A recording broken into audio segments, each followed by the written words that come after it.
Attention mga SSS pensioners, tatlong paraan sa pag-comply ng Annual Confirmation of Pensioners or SSS ACO, pwede nyo ng pagpipilian. Magandang balita dahil merong mas mabilis dito. Kakapasok lang, mamaya-maya isa-isahin natin. Hello mga ka-vlogs! Welcome dito sa aking YouTube channel. Magandang araw po sa lahat ng mga manonood. Saan po kayong dako sa mundo? Kumusta mga ka-vlogs? Eto, pag-uusapan natin ang pag-comply ng Annual Confirmation of Pensioners or SSS ACO. Para po sa mga baguhang pensyonado at wala pang idea ano itong ACO, ito po ay nire-required ni SSS every birth month o tuwing buwan ng kapanganakan ninyo, kailangan po mag-submit ng ACO report form, no? And then, ang mga magkukumplay lang nito ay yung mga 80 years old pataas ang edad. So, meron pong tatlong paraan para sa pag-comply ng ACO na pwede nyo pong mapagpipilian mga pensyonado, no? And then, ang kagandahan dito, magandang balita dahil meron pong bago na paraan na kakapasok lang, inano siya ng SSS na mas mabilis at mas madali para sa inyo. Well, isa-isahin natin itong tatlong paraan nito sa pag-comply ng ACO.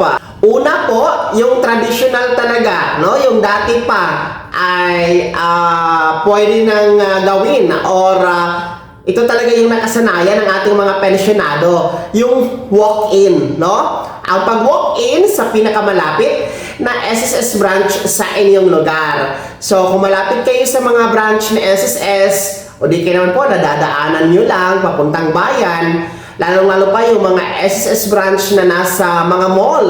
No, kung kayo ay pupunta sa mall, doon na lang naman po kayo pupunta, pwede kayong mag-walk-in o magsadya doon para mag-comply ng ACO. No? At alam nyo, ang pag-walk-in, applicable ito sa mga malalakas pa, yung mga pwede pa pumunta sa branch ni SSS. Pwede naman po mag-walk-in yung mga authorized representative, no? Yung mga pensyonado kasi nating mga bedridden, no? Hindi na talaga pwede pumunta sa branch ng SSS, pwede pong makisuyo sa kanilang mga authorized representative para mag-comply ng ACO. So, pwede yun mag-walk-in sa branch ni SSS. Una po yun mga ka-vlogs. Pangalawa po na paraan sa pag-comply ng ACO ay ang tinatawag natin na online video conference. Well, this is applicable also, no, para sa ating mga SSS pensioners na required magpa-ACO. Yung mga nasa abroad, no, hindi naman po pwedeng uuwi lang kayo ng Pilipinas just to comply with your ACO, di ba? Ang mahal ng plane ticket. So, ang ginawa ni SSS ay naglunsad po ng online video conference to comply your ACO. Ang gagawin nyo lamang dito, mag-set muna kayo ng online appointment kay SSS. Paano nga ba mag-set ng online appointment? Gamitin nyo lamang po yung inyong My SSS account. No? Punta kayo sa ACO, then set online appointment for video conference, mga ka-vlog. So, pwede ito. Kahit naman yung mga nasa Pilipinas lang, yung mga busy sa trabaho, nasa negosyo, mga bedridden, pwede din po mag-online video conference to comply the ACO. Hindi lamang ito applicable para sa mga nasa abroad, ha? Mga ka-vlogs. So, pangalawa po yon. Eto, pangatlo po na paraan para sa pag-comply ng ACO. Ito yung sinasabi kong magandang balita, no? At kakapasok lang ito na anunsyo ni SSS the other day, mga ka-vlogs. Kung saan, pwede na pong mag-comply ng ACO ngayon, no? Sa pamamagitan po ng face authentication. Ibig sabihin ng face authentication, scan lamang yung mukha natin, iharap lamang sa camera or scanner, automatic na po na mag-comply tayo sa ACO, mga ka-vlogs. Well, para po itong face authentication, ACO compliance, sa mga nakarehistro lamang sa National ID Card or PhilSys, mga ka-vlogs. No? Ibig sabihin, kung hindi pa kayo nakarehistro sa National ID Card or PhilSys, mga ka-vlogs, hindi kayo po pwedeng gumamit ng face authentication na pagpapa-ACO, no? Tanging yung mga nakarehistro lamang sa PhilSys ang po pwede dito. Well, paano nga ba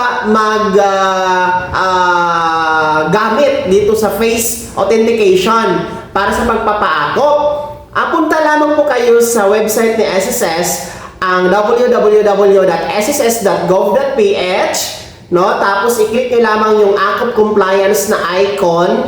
Tapos sundin nyo lang yung step by step na guide mga kablog, no? Para po sa pag-comply ng AKOP. So pwede po yun. Ulitin ko, bago ito na paraan sa pag-comply ng AKOP, no? Yung mga nakarehistro lamang po sa National ID Card System or PhilSys mga kablogs, itong face authentication na kung saan mas madali, mas mabilis at mas magaan na paraan sa pag-comply ng AKOP. So, kayo mga pensyonado ni SSS, no, nasa inyo po kung alin ang mas convenient sa inyo, no, kung alin ang mas prefer ninyo, mas gusto ninyo na paraan sa pag-akop. Kayo na ang mamili kung gusto niyo ng walk-in, kung gusto niyo ng online video conference, or kung gusto niyo ng face authentication na pagpapaakop. Kayo na po ang bahala mga kablogs. At least binigyan tayo ng SSS ng 3 paraan sa pag-comply ng AKOP na hindi po kayo mabibigatan, no? So tandaan niyo po mga required po na mag-comply ng AKOP tuwing buwan ng kapanganakan ha.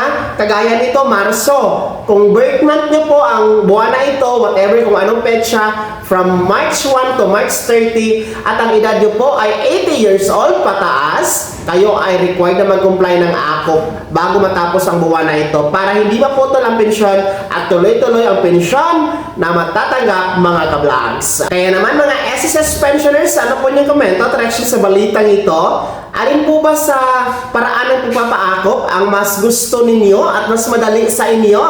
No? Yung walk-in, yung video conference, o itong face authentication? Lahat ng yan ibahagi niyo po sa comment section na nasa baba. Pakilakip ng buong pangalan at kung taga saan kayo. Kung bago ka pa lang sa aking channel o di ka pa nakasubscribe, i-click niyo muna ang subscribe button na nasa baba. Huwag kalimutan na pindutin ang notification bell, ilagay sa all para una ka sa mga balitang i-upload ko. Maraming salamat po. God bless. Mag-ingat mga kablogs.